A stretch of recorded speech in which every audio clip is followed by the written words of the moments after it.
Alors au musée en herbe, on va découvrir un artiste qui a un nom un petit peu rigolo. Il s'appelle, oui, Catherine. très bien. Nous sommes au musée en herbe, qui est un musée principalement pour les enfants.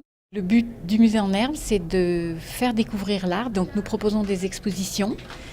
Et actuellement, il y a une exposition sur le peintre américain Keith Haring, avec des jeux pour les enfants, avec des parcours pour les malvoyants. On essaie vraiment de pouvoir accueillir tout le monde.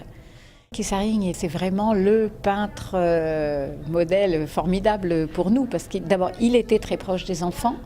Ça s'appelle les hiéroglyphes de Keith Haring, parce que tous ces personnages sont des symboles avec lesquels il raconte des histoires. Il disait qu'il était un poète, mais que ses tableaux étaient donc à lire comme un poème en remplaçant les mots par les images.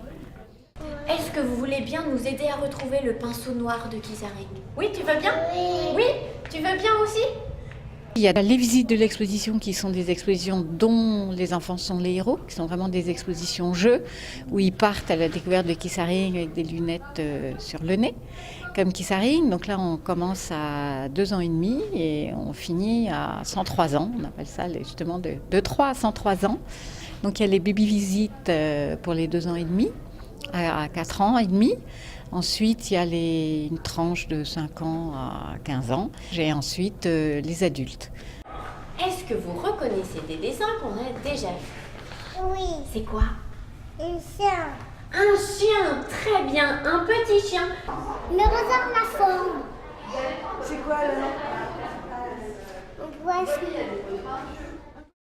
On s'amuse bien. On rigole dans les musées. Au musée en herbe. Et c'est un centre c'est un centre pour les enfants. J'ai visité le musée et j'ai vu des tableaux de Keith Haring.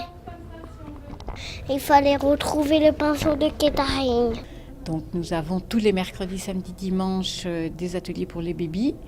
Tous les jours scolaires, ce sont les écoles jusqu'à 5 heures et à partir de 5 heures, c'est ouvert au grand public.